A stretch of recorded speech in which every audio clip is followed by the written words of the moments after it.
All right, my friend, here we go. We have another user-submitted question from the community. Yes. Well, I believe that this is a universal topic, as they usually are. Mm-hmm. This is from Ben Jacob, and he wrote on a YouTube episode a while ago, enjoyed the episode, said some nice things about the show. Thank you, Beck. I think I just said Ben when I started. Sorry, it's Beck Jacob. Thank you, Beck. Yeah. We appreciate that. Okay, so here he says, I do have a question. I don't know if it's worth a full episode, etc., etc. I think a lot of garage gym athletes and more casual fitness enthusiasts dramatically underestimate the value in planning a thoughtful warm-up and cool-down for their workouts. I think many people, I include myself in this category, always default to the Globo Gym warm-up. Maybe some static stretching, ride the stationary bike, or hit the treadmill for 5 to 10 minutes. Then throw caution to the wind and try to lifetime PR your back squat, deadlift, bench press, or whatever. First of all, I love the brutal honesty of that. At 51 years old, I've developed a new appreciation in the last 2 or 3 years for appropriate warm-ups and cool-downs. Can you discuss the thought process and how to properly structure a warm-up and cool-down for a particular workout, maybe using DT as an example? So, fantastic question. And I think anyone who says they haven't done what Beck said there, which is, quick little something, then just go for broke, is probably absolutely lying. Yeah, I just this week had a workout that was a no warm-up special, just right into it. And first of all, I will say, I think that there is a time and a place where, hey, you just right in, you either don't have the time or the movements are generous enough that it's going to be okay. In my instance, the workout started with a pretty significant row. So I was like, okay, I'll use that to kind of ramp up. Mm-hmm. However, you shouldn't use that as the default. That's one of those kind of break glass in case of emergency. And the other option isn't really available to you. But when you can, yeah, I think Beck is correct. You should pay attention to it and spend some time there. And I think there's a sweet spot with many things. Because if you don't do it at all, you're going to miss out on some really easy, low-hanging benefits. And if you spend too much time on it, it can really start to erode the effectiveness of the session overall. So you got to kind of pick your sweet spot there. And so I think we can talk about how to get there. Yeah, and I've got some real-world examples too. I think a lot of it, in general, it's a good idea. There's my caveat statement. And then how much you need to spend on it can also be workout dependent and individual athlete dependent. There are some workouts that, yes, if I'm pressed for time and I've been doing this long enough, I know I can get away with an abbreviated warm-up or using the first round as a warm-up, depending upon the workout. And there are other workouts that even if I'm short on time, I know I can't rush into it or I'm playing with fire. One of them would be his example of, it's a 5x5 back squat. I'm sorry, I can't rush into a 5x5 back squat. If the workout of the day was something like 3 rounds for time of a 400-meter run and 3 rounds of Cindy, I can make my way casually through the first 400 and the first 3 rounds of Cindy, shaking it off, and then press the gas in the last 2 and still get a pretty darn good workout. I can get away with that, but just that's come from figuring stuff out. But we're going to give some good general examples of, and I think his example of using DT as kind of a benchmark for this will serve us well. And before I give it over to you, I'll have to say, it's early in the morning. Sorry, I'm going to be sipping some coffee if anybody hears that annoying sound. And I personally think that warming up and cooling down might be really high on the list of potentially one of the topics that is more unnecessarily made to be overly complicated than it should be. Absolutely. Oh, there's so many gimmicks and bells and whistles that tend to get attached to these type of things that, fine, cool if that's your thing. But I think a lot of times it can be a distraction from the main course. Let's just get ready to do the darn workout. Yeah, absolutely. And, I'll take it one step further, Pat, and say that, not only is it okay every once in a while to just dive right into something without a warm-up, maybe not every day, maybe not all the time, but once in a while. I also think it's a pretty good indicator of how your program is going overall. And what I mean by that is when I am really dialed in and I'm doing the things that I'm supposed to be on a regular basis, meaning I'm getting enough full range of motion work in, I'm working with an appropriate volume over day to day, I'm getting enough sleep, my nutrition is on point, the need for my warm-up goes down dramatically. I feel ready to go much faster than when I'm going through periods of time where many of those factors aren't in alignment. And one of the things that I think a lot of CrossFitters fall victim to is the volume trap. The more volume you do, the easier it is to kind of stop recovering as effectively or kind of get behind in that regard, which means the next session is going to feel like you got to get out of first gear a little bit longer. And it can compound on itself. And so I find it can be a pretty interesting diagnostic to just stop and think, all right, on a regular basis, how much time do I need to warm up? And if the answer is more and more and more and more, I start to look at some of the other factors around that and say, okay, hold on. Is this just because I'm starting to get a little bit older? I don't buy that. I don't think that can just be the bedrock default. You got to start looking at some other factors and ask yourself, okay, is the cohesive nature of the program serving itself?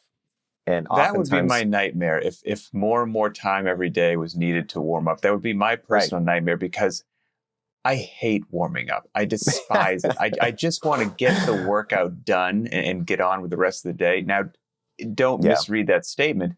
Even though I don't enjoy it, I do it. And I do it overwhelmingly religiously. And I put a lot of time, thought, and effort into what the warm-ups should be for the workout, specifically because I've been horrifically mean to my body over the course of my life with motorcycle wrecks in the military. And like I've got to do some stuff. So the warm has become by default something which garners a lot of my time, thought, and attention. But that doesn't mean that I enjoy it. But so I think hopefully we can shed some good light on people here. And maybe we can talk general aspects of why you might want to warm up, some specific generalities to think of. And then at the end, we can potentially give an example of, hey, for DT, based upon these general points that we said, here's one of many, many, many warm-ups that could serve you well.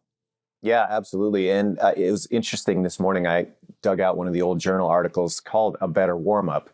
And Greg wrote it way back in 2003, I think. And it's kind of funny because it has the comparison of some static stretching and 15 minutes on a stationary bike.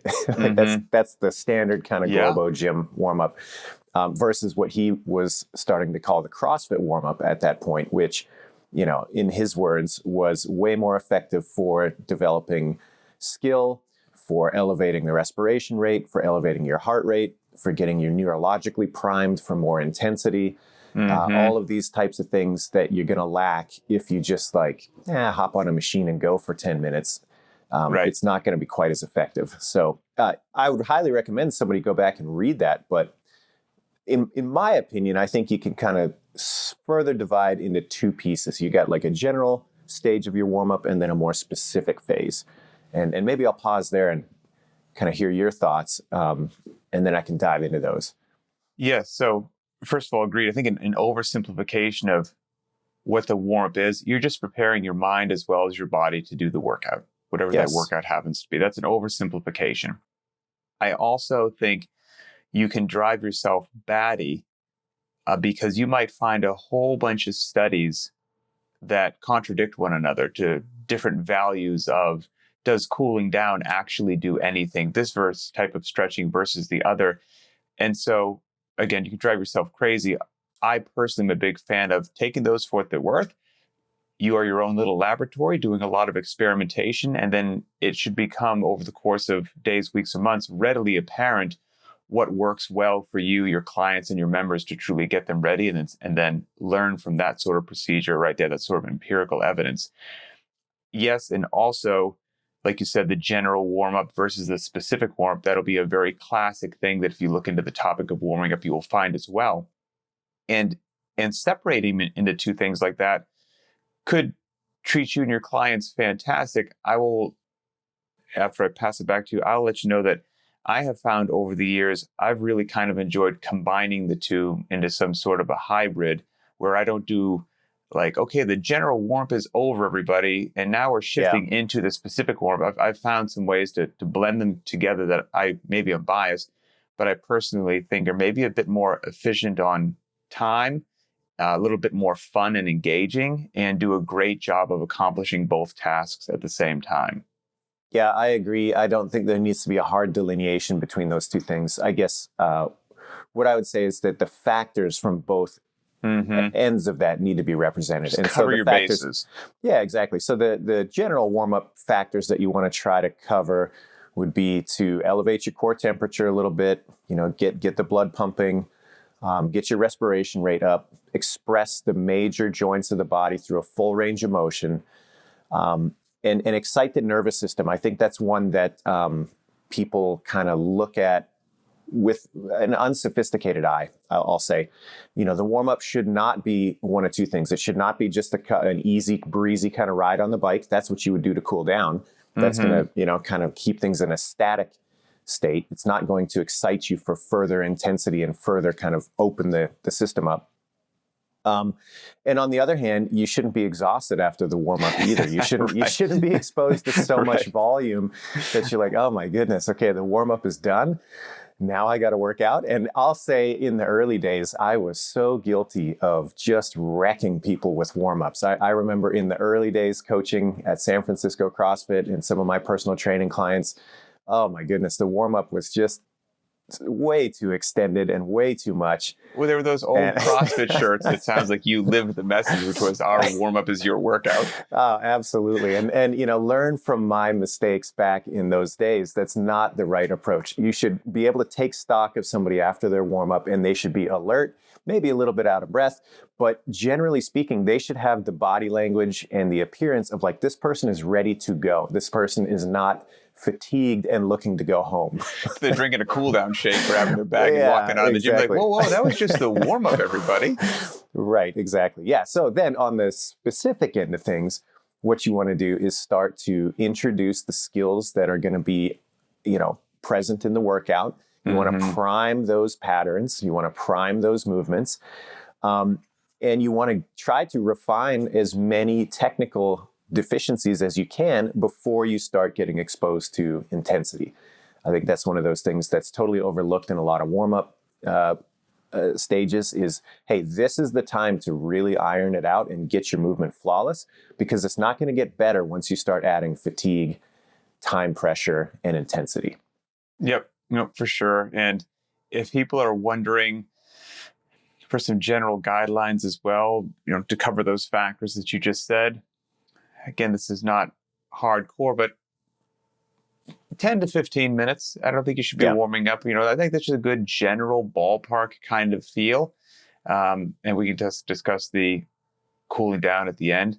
And it's funny, when I find that my warm-up has gone longer than 10 to 15 minutes, if I'm very honest with myself, I've done a tremendous amount of dilly-dallying. Whereas I get lost in my thoughts, or I pulled out my phone for some reason. I'm like, geez, the warmth was long today.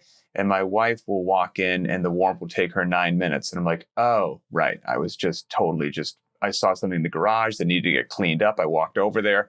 Yeah, so again, but in general, a good 10 to 15 minutes will get you feeling good.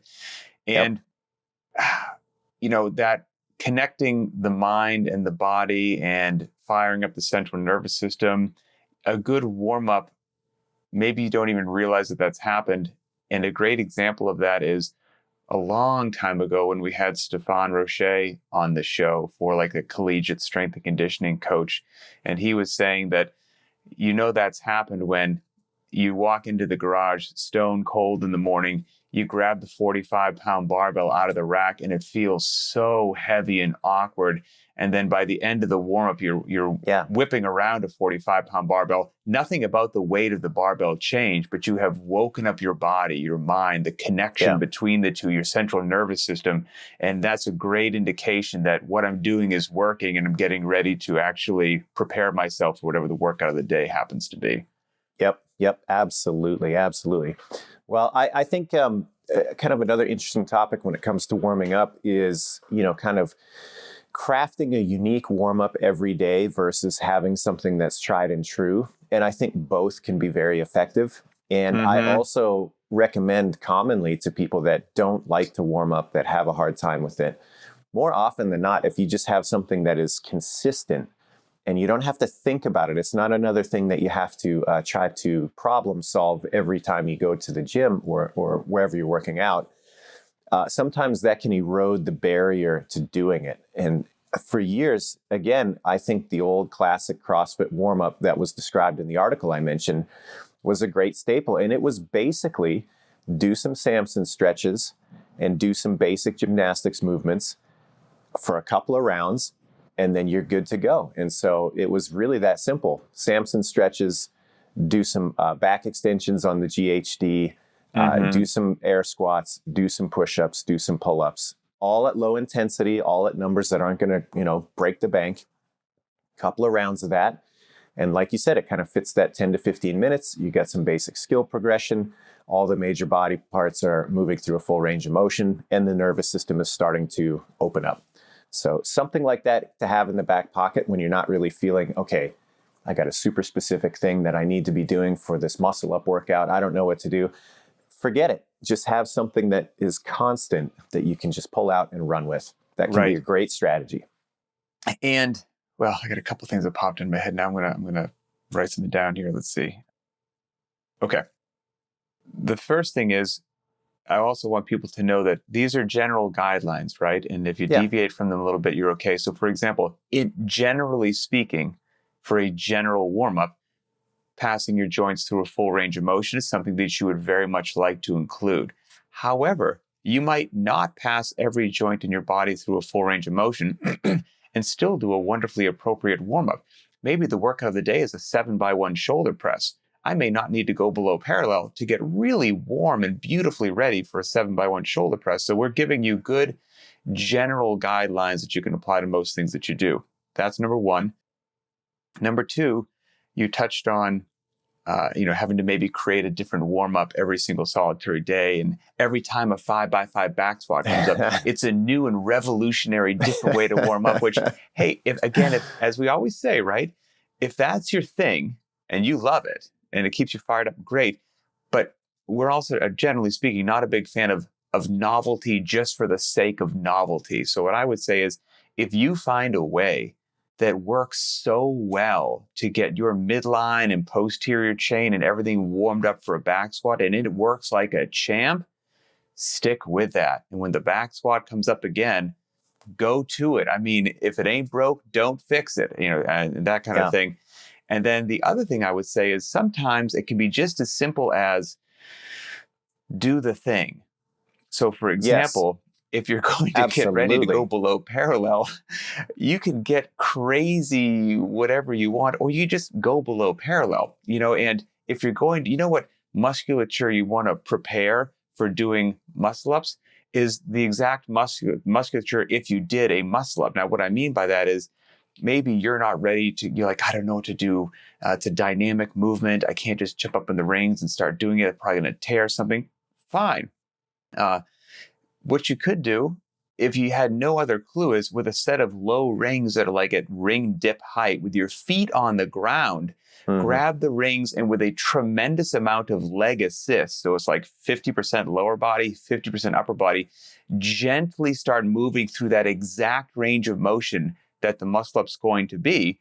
And so it's not overly taxing on these cold muscles of the upper body. But then what muscles you are using and waking up are exactly the same muscles you're going to use in the muscle up, because you're doing the thing.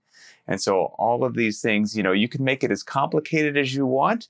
But when you step back and just think about, what are we going to do in the workout? And I want to replicate that, intelligently and gradually build in the warmth, so that I don't jump into something too quickly, too much intensity, too much loading, too much whatever. And then, generally speaking, you'll be good to go.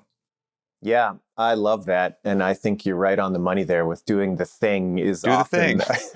It's funny because I think a lot of people kind of throw that one out there because it's, quote, too simple, or, it doesn't have enough, bells and whistles attached to it. And I think that's brings up a good point around warm-ups and cool-downs both. I believe that there's a lot of magical thinking that goes on with those two phases of your training. people can fall into this belief of like, well, if I just unlocked the perfect warm up, everything else would be amazing. My technique would be totally resolved forever. I would PR absolutely. I would feel incredible. It's like, that's a lot to put on the lowly warm up here. Yeah, he can help to benefit those things, surely, but there's no, there's no utopia, as they say. And so you got to be careful about how much you put into that. Cool down, I think, gets the brunt of that a lot sometimes too. People, sure. I wouldn't be sore if only I had spent a little bit more time cooling down. Okay, go on believing that. Right. But I'm here to tell you that's probably not the thing that made you sore. Should we touch on a DT warm up and then move to cool down, or how do you want to do it? I've got one more thing to talk about kind of generally, please. and then let's go into the DT. One thing to kind of piggyback off of your do the skill, do the thing warm up. I used to do what I called a progressive warm up very regularly. And the base of it was Greg's old CrossFit warm up. And what I would do is just pick like a squat, an overhead movement, and then some sort of pull from the floor, like a deadlift or whatever. And each round would get progressively just a little bit more technical. And so, for example, I'd start with like a big lunge stretch, or the Samson stretch is a great place. And then round one would be like air squats, deadlifts with a PVC, strict press with a PVC. Back to the static Samson stretch. Round two would be a front squat, so increasing the demand a little bit, increasing positional awareness. Again, just with the PVC. Then the deadlift would move to like a power clean or even just a high pull. And then the overhead lift would move from a press to a push press. Reset again with a static stretch, and the third round would be the most technical. So maybe I'd move to an overhead squat, a snatch, and then maybe a push jerk. And so not only am I starting to get some reps in on all sorts of different techniques, I'm really getting warm because those are demanding.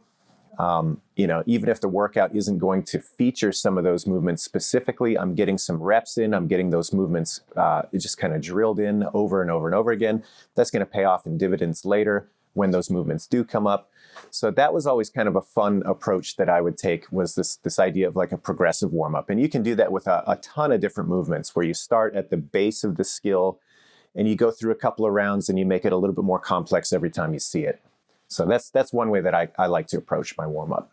Yes, and a good point in that is that you could do movements in the warm-up that you're not even going to see in the workout, and that could still be, I think I've said this before, when in doubt, hit the Bergner warm-up. You're going to pull from the ground. You're going to open your hips. You're going to go overhead. You're going to pass below parallel. You're going to engage your backside, your midline, your mind-body connection is going to be there. Your heart rate's going to be elevated. Almost you could use the Bergner warm-up and be ready to do a huge variety of workouts. And so some of these things have a lot of transference, and that's most certainly a good thing. Well, if you want, I can roll through my little DT warm-up if you think we're there. I think we are, and I think it's actually kind of a nice segue, because that's my approach to DT. So you take it away, and I'll bring up the rear here. So for anybody who's unfamiliar, DT, classic named CrossFit Hero workout.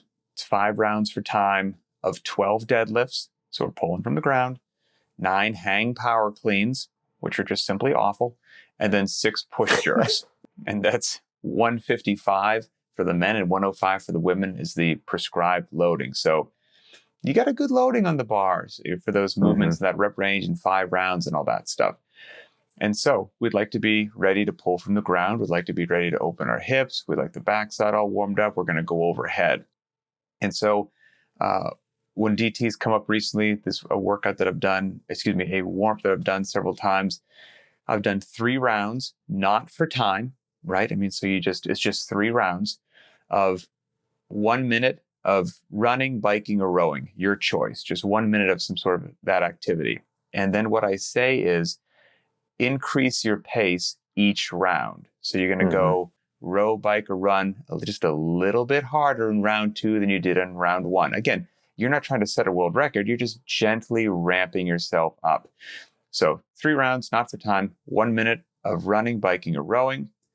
10 steps of walking lunges, 5 hip and back extensions, 5 shoulder pass-throughs with a PVC pipe, 1 to 2 Turkish get-ups with the right arm, 1 to 2 with the left arm, because we get nice overhead, open the shoulders, get your mind and body connected there as well. And I'm a big fan of doing some unilateral stuff like that as well. And then a little kind of complex at the end. This is just with an empty barbell.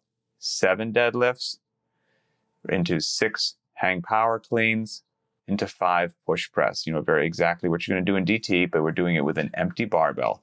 So again, it's 3 rounds of 1 minute of running, biking, or rowing. Going to increase that pace each round. 10 steps of walking lunges, 5 hip and back extensions, 5 shoulder pass-throughs, a couple Turkish get-ups with the right, a couple with the left, at just a gentle loading. We're not trying to go crazy. And then some deads, some hang power cleans, and some push press just with an empty barbell. And you're just making your way through that. So that's the 3 round that's going to get me from pulling from the ground to opening the hips to going overhead, et cetera, et cetera. I'm a huge fan of anyone who's heard the show before has probably heard me say this, of the hip and back extension. It's so great to warm up your midline, your low back. It gets your glutes, hamstrings just turned on immediately. It's fantastic. And then usually what I'll say after something like that is like, look, if you don't have a GHD, no worries. You could do hip extensions with a band. You could do some good mornings with an empty barbell. And then after that nice 3-rounder that you've made your way through, right? The most you've touched is an empty barbell. Maybe you're ready to slap 155 on and go. Personally, I am not. So after that warm-up right there, which I would say is a blending of general and specific warm-ups, then what I would tell people is, look, after that warm-up, feel free to gradually build up the loading and do a couple practice rounds if you like. So what you could do after that is maybe you load the bar for the gentleman to 95 pounds and you do 5 deads, 4 hang power cleans, 3 push jerks. And you drop the bar, you shake it out for a bit, you walk around, you rest a minute or so, depending upon who you are. Maybe it goes to 115 or 135, whatever it is. And then you slap 155 on, whether you took 2 steps to get there or 3 steps to get there, whatever makes sense for you and where you are in your athletic journey. And then when 155 feels good, you're ready to go. Yeah, and I think you and I took pretty similar approaches there. I had a similar kind of blended approach to the skill and general warm-up. Also had the minute of your choice of, bike, run, row.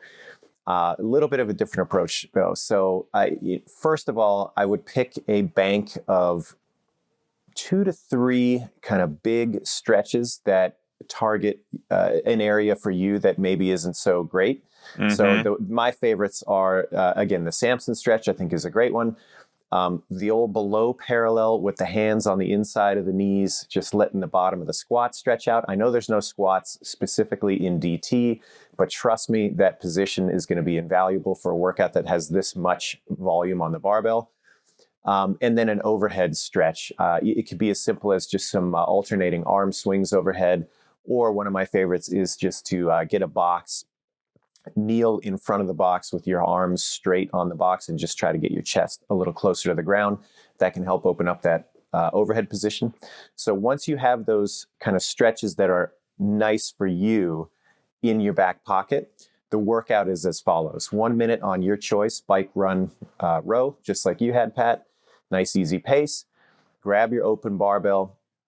And the first round, you're going to get 10 to 15 nice, smooth reps of the deadlift. That's it. Then hit one of your stretches of choice for a minute or 2. Back on the bike for the second round. Second round again, a minute. Then it's the hang clean. We'll do 10 to 15 reps of that with the open barbell. Hit a stretch of your choice. Back to the bike the third time. I'm saying bike, but again, it could be bike, row, run. And you guessed it. When you see the bar the third time, you're going to warm up your overhead lift. So that's your push press or your push jerk. 10 to 15 reps of that. Hit your last stretch. Take a few seconds to rest. So, we're looking at about 10 minutes of effort so far. The next couple minutes, just like you had, is going to be a ramp up to the working weight. And so the approach that I had was a 3-2-1. So you're going to load the bar to an opening weight that's easy. You can still be really technical with it. Should feel smooth. You're going to do 3 deads, 2 hang cleans, 1 overhead lift. Rest a little bit and keep making those jumps until you get to the point that you're ready to go. And I like that sort of kind of ramp up with something that's similar to the workout in this context, because it's going to give you a lot of information either as a solo athlete or as a coach. If you get to the point that 3-2-1 feels really difficult, the weight might not be appropriate to use for the whole workout. Amen to that, yes. And so it's a pretty good little litmus that if you put 155 on the bar and you're like, okay, this complex of 3-2-1 feels impossible, that's not the weight to be using for the day. And conversely, if you're like, yep, 3-2-1 was like no brainer, whatever, big deal. Okay, cool. You're probably at a place that you're ready to start. So I think somehow, and yes, exactly. And truth be told, if we had 4 more people on screen, we'd get 4 other ways to warm for DT. And at the end of the day, does it work well for you? Do you cover your bases? Mission accomplished. Yeah, and I bet you there'd be a lot of overlap. Oh yes, more similar than different. I would bet. I can't believe that we didn't mention this till now, but what you just said sparked it to me is all the other things of why you do a warm-up. One of the biggest ones is to listen to your body, to assess yourself. You're doing this self-assessment the entire time to lead you to, is it going to be an as prescribed day, or is it going to be a modified in some sort of a way day? There can be little signals not that there can be, your body will be giving you signals during that warmth that you're like, yep, we are ready to go, feeling good, weight's appropriate, let's hit it. Or we've all had that little voice that says, that's feeling a little bit different today, that's feeling a little heavy, or well, that's a curious sensation in my shoulder, I wonder what that's all about. And then you're going to be forced with a difficult decision to lower the weight, maybe because your shoulder feels a little bit different, and maybe you've never lowered the weight on DT before, and all other things feel pretty darn good. Hang cleans are just zinging right along, but the press just feels a little bit different. Hey, do what you want to do. I would highly encourage you to put the ego aside, and if your body's giving you those signals, modify it in one way, shape, or form. Live to fight another day, but pay attention to your body during the warmth. That's a big part of it as well. I completely agree. And, we talked, I don't think it's released yet. We had a really great episode about scaling and how to scale and how to approach things. Sure. And I think that sometimes people miss the boat when they are capable of doing RX. Just to your point, if it's not happening that day for whatever reason, that doesn't mean that the workout cannot be effective. It just means that you need to be smart about what you pick. Yeah, yeah, exactly. Why bother? You might as well just go back inside. No, the name of the game is how do you cater it and still get the best effect out of it. There's no magic in the numbers that happen to be on the paper at that time. That's just a good guidepost to give you a good sense of what should be happening in this workout, what the basics are. And so, the DT thing, I'm always shocked at how many times people have this aversion to setting up 2 barbells. Why not have 2 barbells for, the deadlift and the clean? That's probably going to be something most people can tolerate at a pretty heavier load.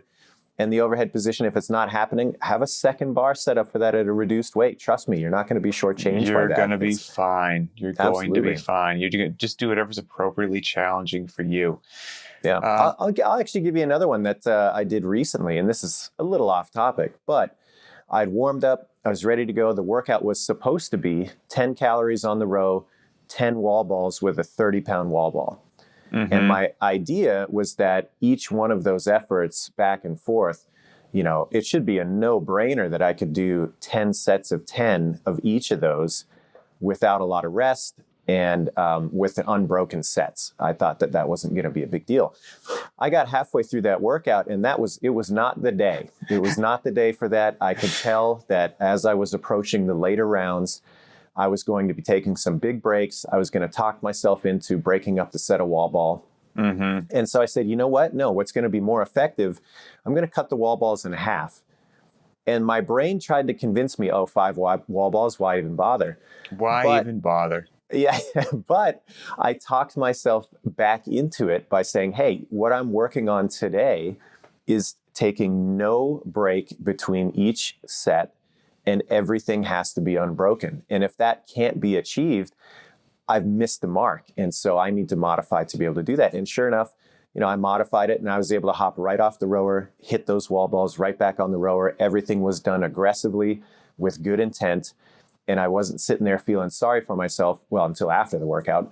But but the point being is that it was a much better effect than if I would have tried to grit it out and be a tough guy about it. It would have been a lot of me taking more time than was needed to get the thing done, and the effect would have suffered for that. So for sure, yeah.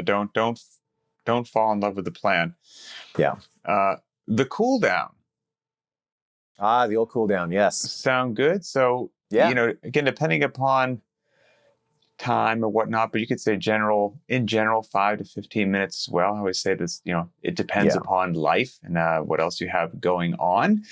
Don't get me wrong, the main course is the workout, so if I have to bias the time that I have available to something, it's going to be, for me personally, probably to the warm-up that I need to do, hitting the workout that I need to hit, and then with the time remaining, I will do what I can do for a cool down. So there's my ideal situation, and there's my real situation every now and then. The ideal situation is I've got ample time and I never have to shortchange the cool down. But that's what I'll say, 5 to 15 minutes. And this is another one where you can go crazy with, study A versus study B. So blah, blah, blah. If you want to go down that rabbit hole, feel free. But in general, if you wanted to say things that a lot of people kind of agree about, it would be a cool down, that's done at a casual or moderate pace. It's not a high intensity effort. That's for darn sure. You're just allowing your body to come back down to homeostasis, which is just, a state of balance in your body again, because ideally you didn't go from 0 to 100 doing the workout, and you're not looking to go from 100 to 0 very abruptly after the workout. And depending upon what you're doing as well, you might set yourself up you might still be sore, but you might be able to set yourself up for not feeling like an actual truck hit you. And I've experienced this on, maybe I did something very intensive for the lower body, a lot of squatting, a lot of whatever it happens to be. And if life demands that I just walk out the gym and do nothing, experience has told me that I'll feel that a lot more compared to had I pedaled the bike for 10 minutes and then every now and then, to help kind of flush some stuff out of my body, and then hopped off the bike every now and then during that casual pedaling, done some gentle air squats or some gentle lunging, hopped back on for some nice pedaling, hopped back off for some easy air squats. Again, not a workout, just moving my body. I can tell you after a lot of years that when I allow myself to do that, I generally feel better than when I have to blow that sort of activity off. And in the cool down is also where I will focus on static stretches as well. Yeah, I agree. And speaking a little bit more broadly about the cool down, I think there's two big things to hit, and you mentioned them both. That's return your respiration rate and your heart rate back down to normal. And it's kind of a weird caveat, but like that will happen if you do nothing. However, you can kind of ease the process. And to your point, you can start to kind of flush the system, so to speak, a little bit, which could be helpful. And then the second thing is to restore range of motion. And, sometimes people hear that and they say, yeah, but I was using full range of motion through the workout. Like, okay, that may be true, but chances are you were using movements where there's going to be some primary musculature involved and then some muscles that aren't as involved that didn't get that same treatment. And oftentimes, with fatigue, with the volume you've accumulated, that range of motion is going to be less than what it was when you started. And so to your point, I think some gentle basics after you've done some of that kind of, easy, steady state work is exactly the ticket.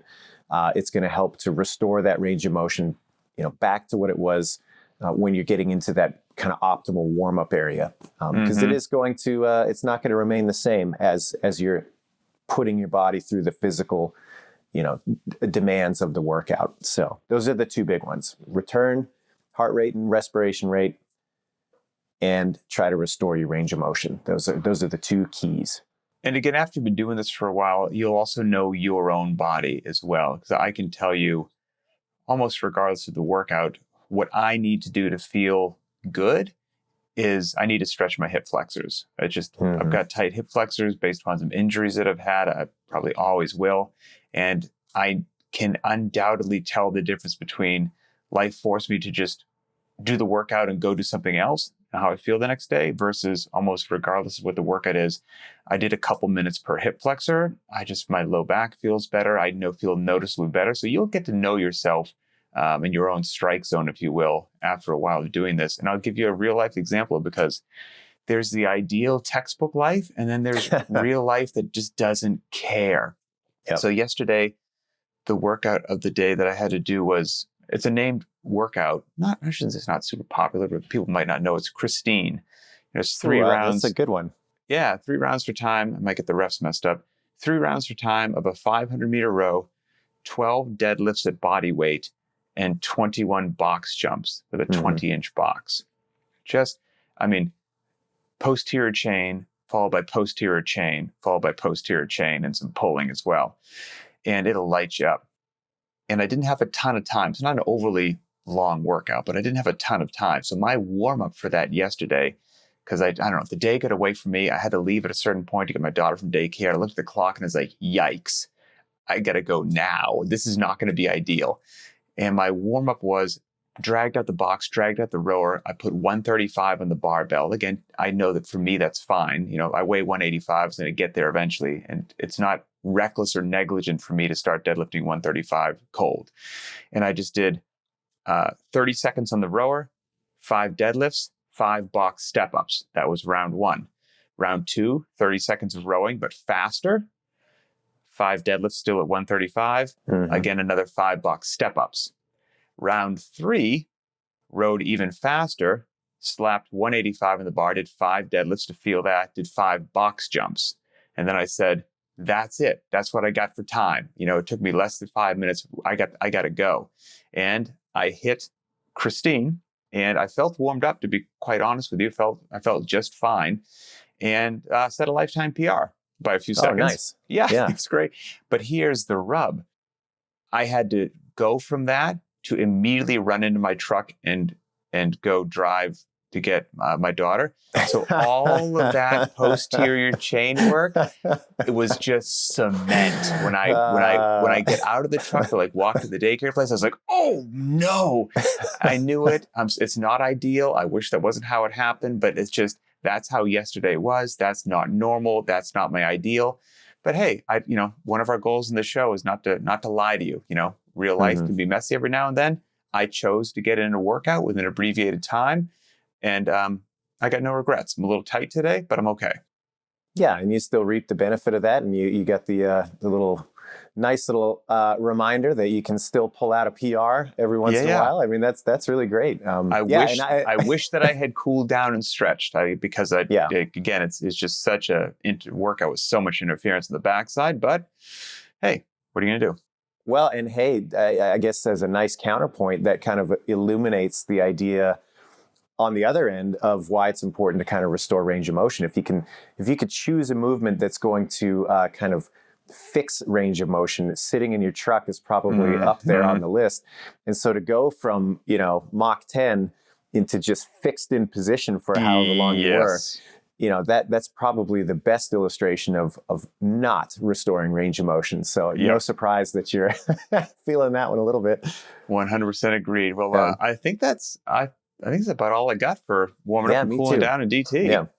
Yeah. Well, I hope that served the question very well. As we always say, I'd love to hear in the comments what are everybody's thoughts on warming up, cooling down, what works well, general, specific, do you do a hybrid, all that kind of a good stuff.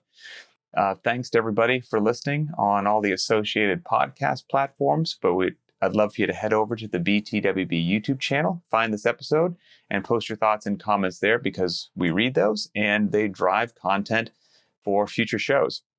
And then as always, if you want to help support the show, we've got a ton of cool cycles that we think people will find very beneficial.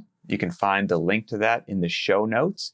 But if you're listening in audio format, you're gonna have to use your memory here. Programs.btwb.com/VNR. Stuff for body weight on ramp, body weight movements, getting your first strict pull up, your first bar muscle up, a lot of first. There's some barbell capacity things there as well that we hope serve you well. And as always, for Adrian Bosman, I'm Pat Sherwood, and we'll talk next time.